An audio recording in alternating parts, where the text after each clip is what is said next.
Hello दोस्तों, नमस्कार, आदाब, स्वागत है आप सभी भाइयों का ज़िया स्टाइल में। दोस्तों, जनाब मुनमुन साहब हमारे पूछते हैं कि सर अगर हम जाके पतंग में थपका मारते हैं या मारने की कोशिश करते हैं वैसे ही चली जाती है पतंग। देखिए, सबसे पहली चीज़, अगर आप नीचे से हैं, ठीक है, और ये ऊपर से है और नीचे से आप ऐसे करके घुसते जा रहे हैं, मान लिया उसके हाथ की तरफ उसने ऐसे डुबो दिया, ठीक है, ऐसे करके डुबो दिया और उसके बाद वो ऊपर का मुड्ढा करके थपक्का वो भी मार रहा होगा, और या तो वो ऐसे डुबो के ऐसे चक्कर पे ले रहा होगा और आप जैसे ही आप ऐसे चढ़ा, मतलब इस तरह से थपका अगर मारेंगे तो वो तो पहले ही रखे हुए है ना। तो जब वो पहले ही आपकी डोरी में टच हो गई, फिर आप झटका वटका मारेंगे तो आपकी पतंग कटने का चांस ज़्यादा है। और पतंग काफ़ी ऊपर आपकी हो गई या तो उसकी ज़्यादा नीचे हो गया, ऐसे करके चक्कर दे रहा है तो आपकी पतंग जो है वो कट जाएगी। तो यहाँ पे फिर जो है आपको थपक्का नहीं देना। जब आप सबसे पहली चीज़ है कि हर जगह पे थपक्का नहीं चलता है, ठीक है। थपक्का कैसे चलता है? जब हमारा चिराव जो है वो कम होता है। चिराव जब कम होता है तो हम अपनी पतंग को उसके बराबर किए रहेंगे, वो ऐसे चढ़ा के फिर ऐसे थपक्का मारते रहेंगे, ठीक है। थपक्का मारते रहेंगे लेकिन हवा पे रख के, लेकिन चिराव कम होना चाहिए। चिराव अगर बहुत ज़्यादा है तो फिर आप जैसे ही ऐसे करके जाएंगे, ऐसे ही ऊपर चढ़ाएंगे, उसने रख दिया ऐसे करके, जैसे ही रखा वो ऐसे ही चक्कर देने लगा या ऐसे रखे हुआ है और आपने वहीं पे झटका उटका मारा ज़ोर से तो आपकी पतंग चली जाती। किसी किसी जगह पे हमें टाइट डोरी नहीं करना, डोर छोड़ देना है। डोर छोड़ने से क्या होता है, वो इस तरह से ऐसे जा रहा है और आपने डोर छोड़ के, डोर ऐसे छोड़ा और छोड़ने के बाद फिर थपक्का मारा, तब वो पतंग कटेगी। अगर आपने वैसे ही जो है लिए ही हुए हैं, हाथ में कुछ किया ही नहीं, उसकी डोर टच होने के बाद में आप झटका मारेंगे तो पतंग कट जाएगी। इसी प्रकार से ऊपर से होता है। मान लिया कि आप ऊपर से गए, जैसे ही ऐसे करके नीचे ले गए और वो आपको चढ़ा लिया, चूँकि जो सीनियर खिलाड़ी हो वो तो जानते ही हैं कि ये क्या करेगा, तो उसमें बहुत ही चतुरता से जो है काम किया जाता है। ये नहीं कि बस जो पेच हमने सिखाए जाते ही मान इस तरह से गद्दा मार दिया, ऐसा भी नहीं होता।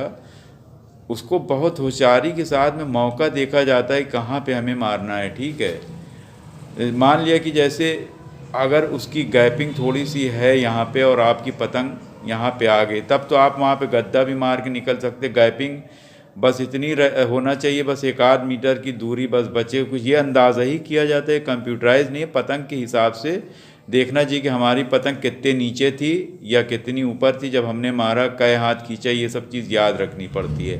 1 हाथ खींचा, 2 हाथ खींचा, 3 हाथ खींचा, तब डोर आई। मान लिए कि यहाँ पे इस लेवल में है और आपने 1 हाथ खींचा तो डोरी आ गई, तो हमें क्या करना है, और उसने अपनी पतंग को मजबूत किए रखा था कि जिसमें आप अगर मारे हो रहे हैं तो आप चले जाएं।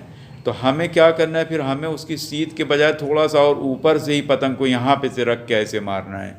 ये सब चीज़ें हमें देखनी पड़ेगी कि हमें कितनी पतंग की सीध उसकी, और अपनी देखेंगे कि हमने कहाँ पे मारा जो हमारी चली गई। या तो अगर हम यहाँ पे चले गए यानी डूब गए एकदम, और उसके बाद में उसने चढ़ा के और चक्कर अंदर का दे रहा और जैसे ही हमने ऐसे थपक्का मारा चले गए, तो ये सब चीज़ भी देखना है कि जब वो ऐसे करके धंसता चला जा रहा है तो फिर हमें यहाँ पे ऐसे जाके और यहीं पास से ऐसे ऊपर करना, तो आपका झोल जब उसके डोरी पे टच होगा तो फिर वो कटेगा।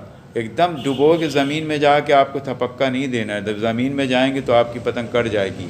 जब देखिए कोई आदमी ऐसे करके घुस रहा है, हर जगह पे भी नहीं मारा जाता कि मान लिया कि वो अगर इस तरह से ऐसे करके बल दे के और वो बहुत तेज़ी से खींचना चालू कर दिया है और आपने जैसे ही मुट्ठा सीधा किया, जब तलक में वो खींच चुका है, यानी जब तलक में वो आपका खींच गया पतंग, आपकी पतंग कट जाएगी। तो हर चीज़ का एक मौका होता है। तो आप यही करिए, अगर आप ऊपर से जाते हैं तो जैसे पतंग ये दोनों है, हम ऐसे करके ये गए और एकदम बेहवा पे अगर आप चले जाएंगे उसकी क्यूनी उनी पे, तो आपकी पतंग ही कटेगी। वहाँ पे झटका नहीं चलता, ठीक है। वहाँ पे फिर भरपूर लेके मार के निकल जाया जाता है। अगर कमर पे चढ़ गए, झटका चलता है क्यूनी और हाथ की उंगलियों के बीच के दरमियान में, यानी पतंग और बीच के दरमियान का जो होता है वो होता है मजबूत। वहाँ पे और आप ऐसे पतंग को लंबी रखिए, आप जाइए ऐसे करके। जब कोई अंदर आने लगता है, ठीक है, ये ऐसे आने लगा तो बस ऐसे ही जल्दी से, अगर आप खींच नहीं पाते तो ऐसे डुबोइए, यहीं पे डुबो के और फिर सीधा करके, ठीक है, सीधा करके जब आप सीधा करेंगे तो उसको लालच आ जाएगी, हम खींच ले। जैसे ही वो सीधा करके आप जो उसको लालच देंगे वो खींचना चालू करेंगे, तो उसके बाद फिर आप जो है ऐसे करके ज़ोर ज़ोर से वाला झटका मारिए। ऐसे ऐसे नहीं मारिए, ऐसे ऐसे मारेंगे तो आपकी पतंग कट जाएगी। पीछे भागते हुए और ऐसे ज़ोर ज़ोर से करके झटका दीजिए, और पतंग का मुड्ढा आपका हमेशा ऊपर की तरफ होना चाहिए। ठीक है, तो इस तरह से आप करेंगे तो आप पतंग काट लेंगे। और ऐसे ही नीचे वाली भी बात है कि अगर चिराव कम है, वैसे आप चढ़ा के थपक्का आप मार रहे हैं, लेकिन चिराव कम होना चाहिए। ठीक है, चिराव अगर कम होगा तभी ये सब पेच काम आती है। अगर चिराव बहुत ज़्यादा है तो वहाँ पे फिर आप मारधाड़ वाली पेच लगाइए, जिसमें जल्दी से पेच हो जाती है। उम्मीद है कि हमारे मुनमुन भाई के समझ में आ गया होगा। तो देखते रहिए, सीखते रहिए ज़िया स्टाइल में। शुक्रिया, धन्यवाद, जय हिंद।